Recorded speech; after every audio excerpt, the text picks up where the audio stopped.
Today we're going to be talking about how escrow accounts work when buying properties in Fortaleza and Ceará in general.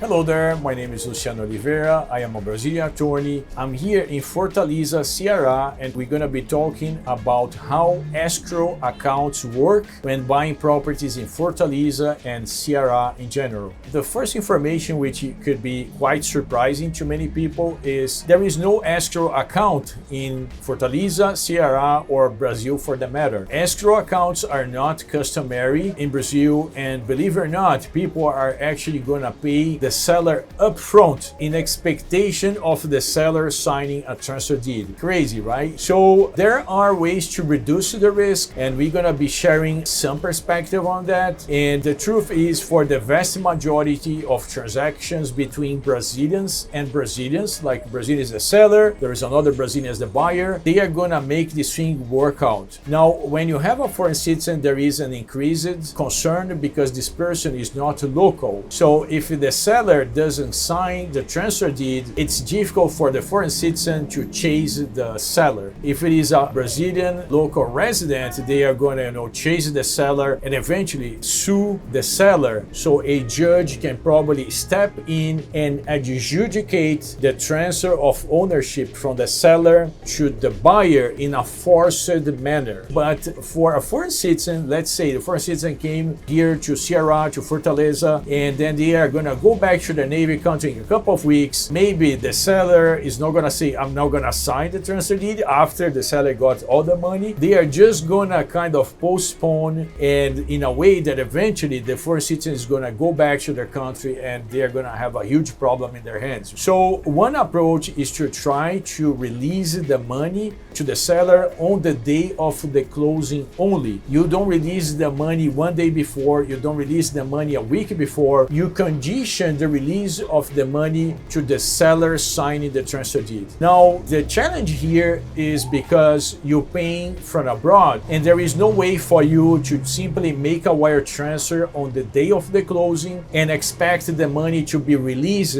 automatically into the seller's account. There are a couple of issues there. The first one is it takes time for a wire transfer from the US to arrive in Brazil, and in addition to that, the money is not automatically released into the seller's account.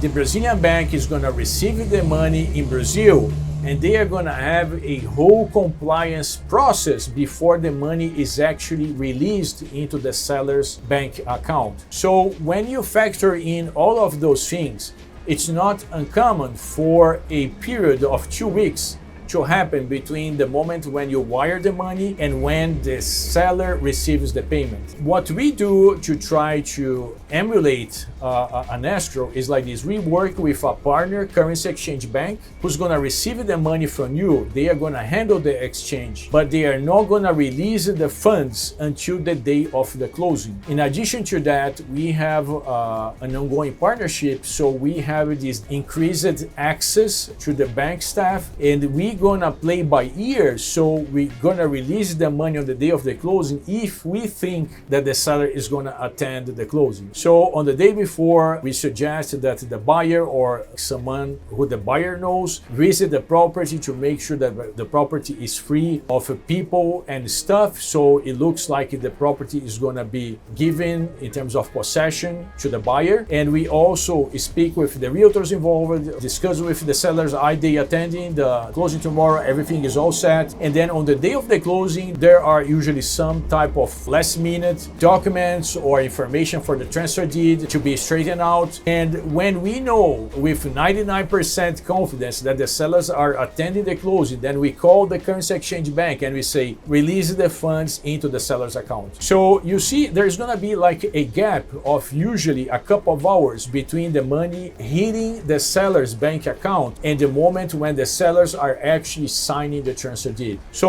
it's not an actual escrow account, but we are trying to get as close as possible to the concept of an escrow account. Another concern in Brazil is that there is no title insurance. So if the transaction doesn't happen for some reason, it's not like in the US when there is a big company who's gonna give your money back as part of the insurance for the title. There is no one picking up the tab if your transaction goes wrong. Thus, it's very important for you to rely on a professional real estate agency, and on top of that, to have at least an attorney reviewing the key points of a real estate transaction in Fortaleza and Ceará in general. The contract stage, reviewing the deed, doing some additional due diligence checks, and reviewing the transfer deed before you actually attend the closing. I hope those tips were helpful. I hope you like our video and follow us for more tips.